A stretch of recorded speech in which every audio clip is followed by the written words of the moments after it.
I'm Alex Krainer. I'm a Croatian national based out of Monaco. I work as a hedge fund manager. I trade commodities for a living. The way I stumbled upon the whole Bill Browder hoax is because at one point during my life, I was invited to one of Bill Browder's presentations, and this was in 2005, while he was still a great, outspoken fan of Vladimir Putin. And so, under the auspices of the International University of Monaco, they organized the presentation here, and I was invited. And so, for people who don't know who Bill Browder is, he used to be the hedge fund manager who ran the largest foreign-owned Russian investment fund out of Moscow. The fund's name was Hermitage Capital Management, and it was active in the 1990s, I think through 2006, more or less. And so the reason why Bill Browder has risen to notoriety lately is because he is the main mover behind the 2012 Magnitsky Act. So he has done the bulk of the footwork to lobby through the Magnitsky Act in the United States. And maybe we better start by explaining what is Magnitsky or who is Magnitsky. Sure, yeah. So the Magnitsky Act is considered to be the opening salvo of the current Cold War between Russia and the United States and other Western nations. And the reason it's called Magnitsky is because Sergei Magnitsky was Bill Browder's accountant for his Russia Hermitage Fund. And in reality, Sergei Magnitsky was instrumental for Bill Browder to minimize his tax bill in Russia, whereas Bill Browder himself represents Sergei Magnitsky as his lawyer. Now, the thing about Sergei Magnitsky is that he died in 2009 in a Russian prison. And this was a very unfortunate tragedy. But once Sergei Magnitsky died, Bill Browder has built up essentially a myth about Sergei Magnitsky, this larger-than-life, brave, incorruptible fighter for justice and truth and against corruption. And he was killed by the Russian state, who detained him in order to get at Bill Browder himself. Sergei Magnitsky was an accountant, and he worked for the company named Firestone Duncan. This was a legal office ran in Moscow by one American lawyer named Jamie Firestone. And Bill Browder's company, Hermitage Capital, was a client of Firestone Duncan, the legal office in Moscow. Sergei Magnitsky worked for Firestone Duncan, and his mandate was to provide a tax minimizing schemes for Bill Browder's companies and his investors, and for himself. And so basically the scheme that Sergei Magnitsky put together would have been technically legal, okay? So this is how it worked. Russia gave certain tax breaks for investors to invest in certain regions of Russia that were underdeveloped. One of them was called Kalmykia. And so if you invested in Kalmykia, if you set up your business there, and you employed local labor, particularly if you employed local disabled people and veterans of war, your tax bill would be 5% rather than 35%. So it was technically legal for investors to set up shell companies in Kalmykia, so long as there was a local representation, actual offices, and so long as they actually employed physical people to work real jobs at these offices. So many people did this, and it was technically legal, and it didn't create very many problems. But in Bill Browder's case, the problem is that he never hired the people. They put them down as employees on paper, but they never hired them. These people didn't actually work for Bill Browder's companies in Kalmykia, right? And so... so were they working for subcontractors or something? No, they were just supposedly hired on paper. They didn't work for him at all. They were just like individuals in Russia off of the list of these veterans and disabled people whom they put down as their employees, but they didn't really work for them. So when, and I think this was 2002 or 2003, when it came time to file the taxes, and Hermitage Capital filed to pay 5% tax bill, the tax authorities reviewed their case and said, like, no, you're actually not employing these people. They're supposed to work for you. They're supposed to come to your office and do an actual job and get training and so forth, but you're not doing any of that. So your tax bill is 35%. And at that point, rather than the thing to understand about this, it's a little bit legalistic, but Bill Browder was officially the CEO of these companies. One of them was called Dalnaya Step. One of them was called Saturn or Saturn Invest or something like this. And Bill Browder was the CEO of these companies, and he was personally liable for filing taxes correctly. Now, when the tax authorities said, no, you owe 35%, not 5%, rather than paying the back taxes, Bill Browder bankrupted the company to say, like, well, too bad, these companies are gone, the money's gone, we can't pay taxes. And so from this point on, it's in 2003, the Russian authorities initiated an investigation for tax fraud. Well, that's quite reasonable because obviously he's paying tax on profits. So yes. If he didn't make any profits, then he can't. Then it's possible he might go bankrupt. But then he shouldn't be paying any tax anyway if he's made money. And if he's made money, why is he going bankrupt? So I can imagine the Russian authorities really scratching their heads at that point. Yes. So the investigation had its merits. It wasn't politically motivated because, Bill Browder now wants to represent it as a politically motivated persecution.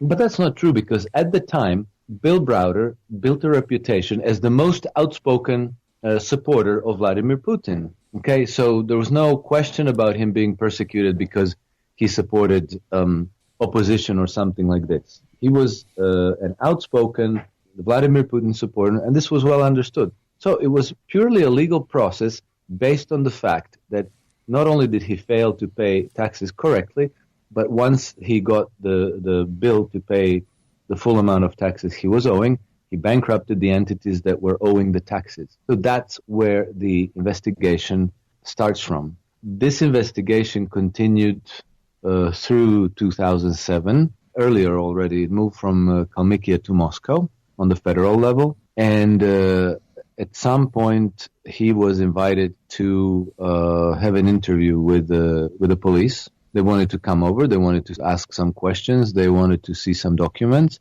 and Bill Browder instructed his people to ignore the police request. And the police said, fine, you don't have to cooperate. And as they didn't cooperate, then I think this was in June of 2007, his offices got raided. And at the same time, the offices of his legal representative, Firestone Duncan, were raided, where Sergei Magnitsky was the employee. This is how Bill Browder's legal problems in Russia got cooked up and escalated.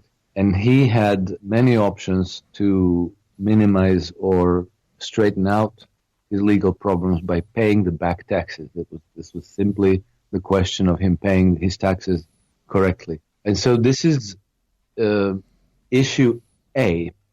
Then there's issue B, because once Bill Browder was kicked out of Russia, there was a completely different level tax fraud that was organized. It is still not 100% certain who organized it and how, but we know some of the people who participated in it.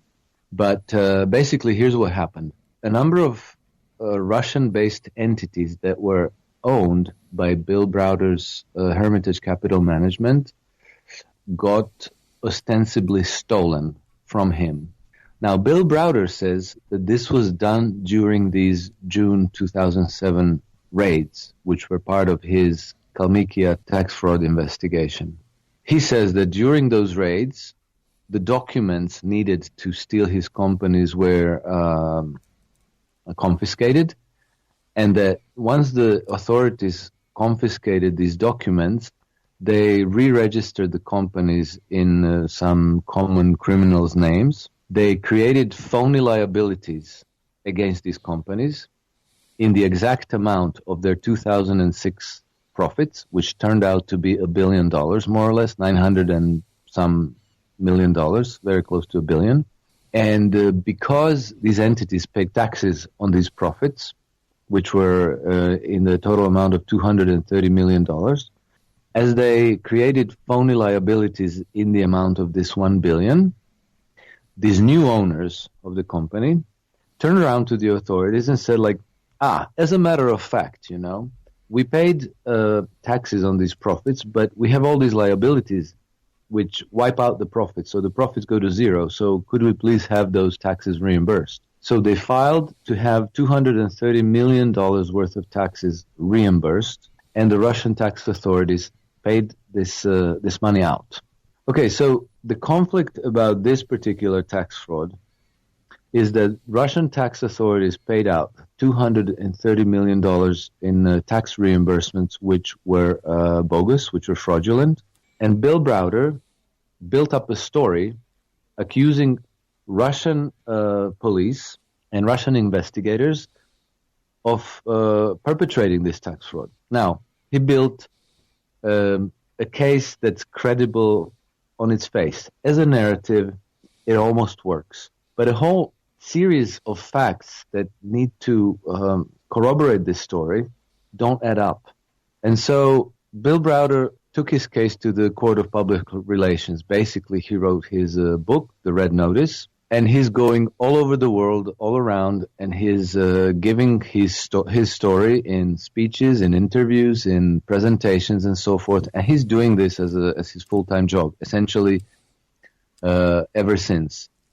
And he's using, and another detail I have to add is that as a part of all these tax fraud investigations, Sergei Magnitsky was detained for questioning, and he was basically thrown in prison. The condition for his release was that Bill Browder and Hermitage Capital pay the back taxes that they owed, which I think amounted to something equivalent to maybe $20 million. Bill Browder never paid. He refused to pay, and Sergei Magnitsky remained in prisons for almost a year, except that he died before the investigation was completed. Okay, so there's two questions there. First of all, $20 million is nothing compared to $1 billion in profit. And secondly, Magnitsky just died. I mean, what did he die of? I think it was heart failure, but there were other problems with his pancreas, and I don't know exactly what is on his death certificate. But I mean, surely, Bill Browder, I understand, is saying that he thinks he was murdered in prison. Yeah, Bill Browder claims that Sergei Magnitsky was beaten to death in prison cell by prison guards in full riot gear. There has been several versions of this story, and Bill Browder ultimately backed away from this version of events because, what happens is that the Russian filmmaker Sergei Nekrasov started making the film about Sergei Magnitsky and Bill Browder, a documentary. But when he initiated the film, he was going with Bill Browder's story. And he cooperated with Bill Browder on the scenario, on the scenography, and so forth. And one of the problems that cropped up is when they wanted to shoot the scene of Sergei Magnitsky getting killed by these riot police in his prison cell, where he was supposedly beaten for 1 hour, 18 minutes. The story went that 8 police officers in full riot gear came in and beat him for 1 hour and 18 minutes. And when they wanted to shoot the scene, Sergei Nekrasov realized that they couldn't fit 8 police officers in that prison cell, and they couldn't even fit 7 police officers in the prison cell.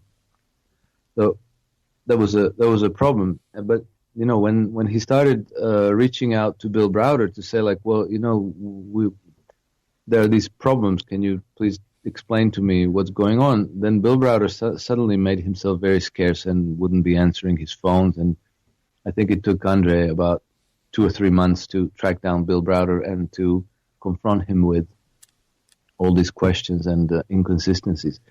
And then it turns out that there are many, many, many inconsistencies in Bill Browder's narrative. No, it's fascinating that we've got here something which has been going on right at the very beginning of the big new Cold War, an economic Cold War between the US particularly and Moscow. I mean, Hermitage Capital Management is an enormous company. Does it still exist or not? No, sorry, Tony. I just want to correct you. It's not an enormous company. At its peak, it was a moderately sized hedge fund. Okay, so at its peak, I think they managed $4.3 billion.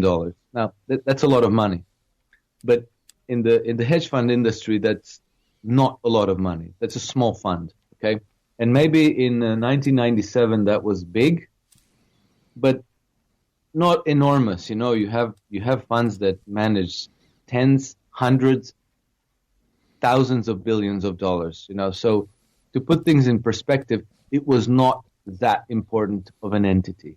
So, Bill Browder built himself up as this, very, very important factor in Russian economy between, Western investors and so forth. Not so. It was one of the cogs in the big machine, moderately sized, but not an enormous company. I mean, as someone that's in this business yourself, can you just explain what a hedge fund is and what a hedge fund manager does? Basically, hedge funds are unregulated investment vehicles, which means that a hedge fund can invest any which way it chooses. Ordinary mutual funds, pension funds, investment funds that serve retail investors have a very fairly rigidly regulated mode of operating, and they generally invest in very safe stocks and bonds, and they cannot go out of that mandate. Meaning, you won't have a pension fund that invests in rare wines or artwork or exotic assets around the world. Hedge funds, by contrast, can invest investors' money any which way, any which place, whatever goes, which does not mean that I can take people's money and then do whatever I want with it. I have to strictly define what I will be doing with it, but that can be anything. That can be really stamps. It can be anything. So that's what a hedge fund is. In Bill Browder's case, the hedge fund was set up to invest in the Russian economy, which was in great turmoil in the 1990s as it was transitioning from the communist system to the free market capitalism. And so, basically that's what his overt activity was. Okay, so where are we at now with the Magnitsky Act? It's been passed in the United States, and there is talk now about it coming through the European system, through the European Union. What is it? What does it prescribe? Basically, ostensibly, it sanctions human rights violations. It allows government bureaucrats, so executive branch, it allows government bureaucrats to impose sanctions on individuals and companies by freezing their assets, their overseas assets, by disallowing them to travel, so canceling their visas or not issuing their visas, and taking over their foreign assets. So if they have apartments, bank accounts, and so forth, they can freeze them and even confiscate them, and they can deprive these people from traveling to Western nations that adopt this Magnitsky Act. So what's the criteria of human rights then? Well, that's not up to any due process of law. That's up to unnamed, faceless bureaucrats somewhere in the plumbing of the government, of the executive branch of government. I mean, so could this act affect, say, somebody like you, Alex, in your work? Could you be sanctioned under this act? Yeah, so could you. Yeah, absolutely. There's no reason why. They can just say, Alex is spreading hate speech or intolerance or whichever. It becomes a matter of narrative because there's no due process in this legislation. So people get sanctions and put on this list, and their assets get frozen without any due process and without any recourse. So what do you think's the real motive behind this? Yeah, well, that's a very, very good question. And so the theory that I put forth in my book, and which since I published this book, much evidence came out which supports my guess on this, is that basically. So let's go back to the 1990s. What happened in 1990s is that Russian state assets were essentially raided by Western financiers and investors. Yeah, oligarchs, by the oligarchs. I mean, we're talking about actually. Yeah, but one thing to know about the oligarchs is that they were puppets on the string for Western financial interests. Okay, people like Jacob Rothschild, George Soros, and forth. So all these how do you call them? Russian oligarchs were groomed and recruited out of the Komsomol, which was the youth communist, which is the youth organization of the Soviet Communist Party. And when the transition from a communist system to the capitalist system started to take shape, these young men were given credit in US dollars to buy up the Russian economy.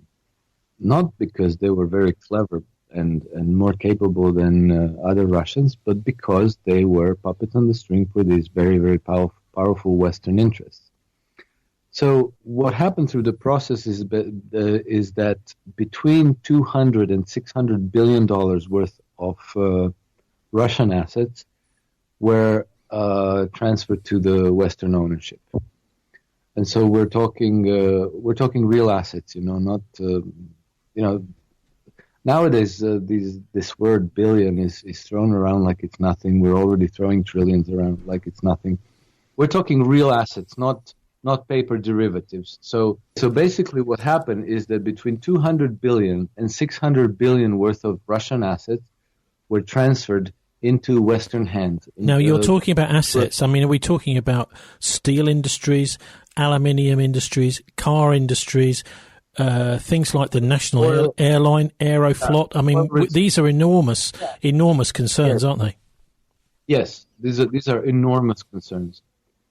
Something like close to 70% of all Russian economy ended up in the hands of these 11 handpicked oligarchs. And we found out about some of these agreements that existed because when Mikhail Khodorkovsky went to prison, it turned out that there was some kind of a contract existing between himself and Jacob Rothschild's interests, or himself, where if Mikhail Khodorkovsky became incapacitated and unable to manage the Yukos oil companies and Menete Bank and I don't know what else there was, that the interests would be transferred to an unnamed third party. And then the Times of London, in one of their articles at the time, disclosed that this party was essentially Jacob Rothschild. This article disappeared, but a similar article effectively disclosing the same story is, I think, still online on one of the BBC sites. So basically, as it turns out, in a lot of these privatization schemes, going back to robber barons of the United States in the early 20s of last century, it always turns out that the oligarchs, like J.P. Morgan, like John Rockefeller, that they actually owned a relatively small percentage of the wealth that they ostensibly owned, and that the actual interests behind them are the international financial cartel of families and individuals having control of the international financial cartel. And this was the case with the Russian oligarchs as well. So basically, to go back to what was the point of the Magnitsky Act. When Putin came to power, he did not take the Western dictate anymore. And so there has been, I think, pretty much hundreds of investigations already from before Putin came to power, but they were killed, there have been hundreds of investigations of what happened to our assets. Where did they go? Who took them? How much did they pay for them? Who owns them now? And so forth. And so these investigations can do what they can do within the Russian system, but they cannot go beyond. So the Russian state investigators would then, the logical next step would be to file suits in jurisdiction where these offshore companies are, in Cyprus, in Guernsey, in Jersey, in Cayman Islands, in London, in New York, and so forth. And, when you file a lawsuit, when you start an investigation of this sort, then, in Western jurisdiction, a lot of things start happening it's a mechanism. You hire lawyers, they start finding out documents, they start filing Freedom of Information Act, they start deposing the actors, the witnesses, and so forth, and a lot of what has happened comes out on record, black and white, that can be just made to disappear, becomes part of the public record forever. So my theory was that the whole purpose of the Magnitsky Act was to frustrate Russian investigations into who took their assets, where the assets, because that's also their means of recovering their assets eventually, to establish that this was not a purchase in good faith, that this was not a fair economic value that was paid for them, and that therefore the whole process was how do you call it, under duress or whatever, and that to start to reverse them. So in order to make this impossible, in order to frustrate the Russians at every step, I think it is necessary for these financial interests that participated in the 1990s raid on Russia to create legal barriers for the Russian state to go after these assets. And this is what Magnitsky Act is exactly. It exactly acts as this barrier, because whoever would come from Russia to pursue the investigations can be simply put on this list, and first of all, legally frustrated, and second of all, morally tainted, because they would say look, he's a sanctioned individual, he's some kind of a human rights abuser, he's some kind of a terrible, corrupt politician or policeman or bureaucrat coming from Russia. We don't want to cooperate with people like that. It would put pressure on lawyers to not cooperate with the Russian authorities and so forth. So I think this is the objective of the Magnitsky Act. That's all for this week. Dialects Bristol's first weekly MP3 podcast. You can download it to listen on your phone or in the car. Subscribe to our email list and listen the week before broadcast if you like at dialectradio.co.uk. Thanks to our guests, Emma Burgess from We Love Stoke Lodge, and also Alex Krainer, author of Grand Deception, The Truth About Bill Browder and the Magnitsky Act. Also thanks to studio engineers Dave Bazanko and Joss Chivers. Dialects, a Bristol Broadband Co-op production. Catch us on Bristol Community FM 93.2 every Tuesday at noon, and anyone can contribute. Contact us through the People's Republic of Stokes Croft, just off Jamaica Street. They're online at prsc.org.uk. If you've got some precious spare time, you can volunteer with us, or for hundreds of opportunities elsewhere in Britain via the National Volunteering website, do-it.org. Thanks for listening to Dialect, and I'm Tony Gosling, wishing you a very good week. I'll be back on Friday with my 2-hour BCFM politics show, live from 6 till 8 p.m. Meanwhile, till next Tuesday midday, from the Dialect crew, goodbye for now.